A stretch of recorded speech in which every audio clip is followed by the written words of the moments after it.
Quand on vient à Repentigny, qui est un endroit plus... c'est campagnard, c'est rural, et il y a des belles plages. Pas des plages, mais disons qu'il y a du sable dans le fleuve, et l'eau du fleuve, à cette époque, est encore baignable. Les plages, bien, c'était un phénomène. Ça a mis Repentigny sur la map. En fait, il n'y a pas 7 ou 9 plages, il y en a exactement 8.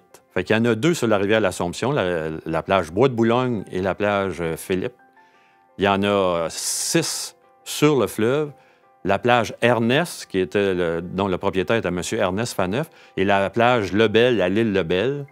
Et les 4 dernières étaient situées complètement à l'est de Repentigny, presque à la limite de Repentigny-Saint-Sulpice. Vous aviez la plage Windsor, qui est la plus populaire des 8 plages. C'est là qu'il y avait le plus de monde. La plage Alouette et la plage Villa, qui appartenait à M. Ovilla-Rivet. Et la dernière plage, qui s'est appelée au début la plage Vénus, et M. Claude Blanchard, qui avait le bar La Cravate Blanche, a acheté cette plage Vénus pour l'appeler la plage Claude et Armande. On n'avait pas de commerce, on n'avait rien ici à part que les cultivateurs.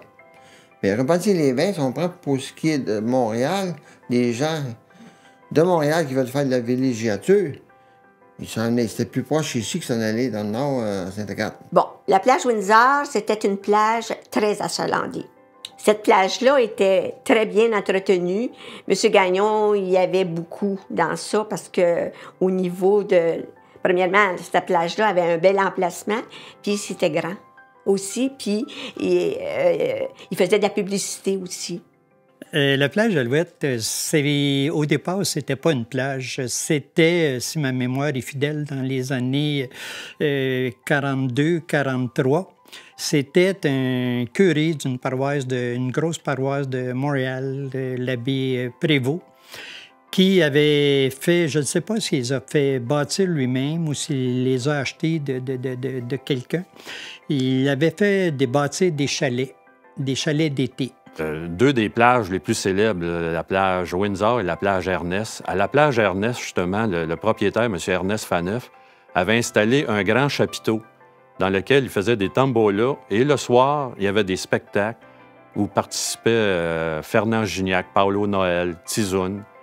Fait que ces gens-là, justement, la communauté artistique de Montréal venait à Repentigny. À Repentigny, le centre-ville est important, mais dans l'est de Repentigny, il n'y a pas grand-chose à un moment donné qui surgissait. Puis ça, moi, je trouve que c'est une plage qui donnait le ton dans notre coin, dans l'est de Repentigny. L'attrait de la plage Alouette, même si c'était une des plus petites plages de Repentigny, c'est qu'elle avait une salle de danse. À la plage Ernest, il y avait la grande tente, il y avait même un ring de boxe où les gens pouvaient boxer. Ils organisaient des combats de boxe. La plage de Belle, en mon souvenir, je me suis jamais baigné là, mais on allait aux petites vues du mardi ou du mercredi soir. Il y avait du cinéma qui se faisait. Pour 25 cents, le samedi soir, les gens pouvaient aller au cinéma. Toutes les plages de Repentigny, à partir de 4 heures, aller jusqu'à 8 heures le soir, toutes les plages se vidaient en même temps. Le dimanche, souvent, il y a beaucoup de gens qui se berçaient sur leur balcon, puis ils s'amusaient à compter les autos, ils regardaient passer, puis ça faisait de la vie, beaucoup de vie, surtout le dimanche soir et puis le samedi soir. C'est 4000 autos qui vont sortir entre 4 heures et 8 heures. Disons que moi, je me rappelle, des dimanches soirs, c'était notre hobby. Nous, on s'assoyait tous les dimanches. Papa nous avait fait des petites chaises. On s'assoyait sur nos petites chaises dans le gazon, en avant de la maison, et on comptait les autos.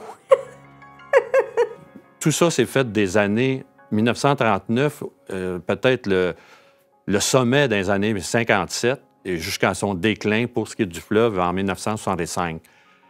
Il y a la pollution comme première raison qui a fait le déclin. La deuxième, moi, je vois la construction domiciliaire. À partir de 1957, les premières maisons, Iberville Construction, la coopérative de Jean Deschamps, tout ça amène des nouveaux résidents.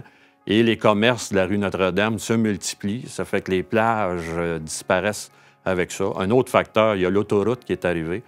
Fait que les gens, avec leur auto, pouvaient se déplacer et aller plus loin. Fait que j'ai l'impression que les lacs des Laurentides et de la Naudière attiraient plus les gens pour la villégiature et la baignade. Fait que Repentigny a été délaissé à partir de ces années-là.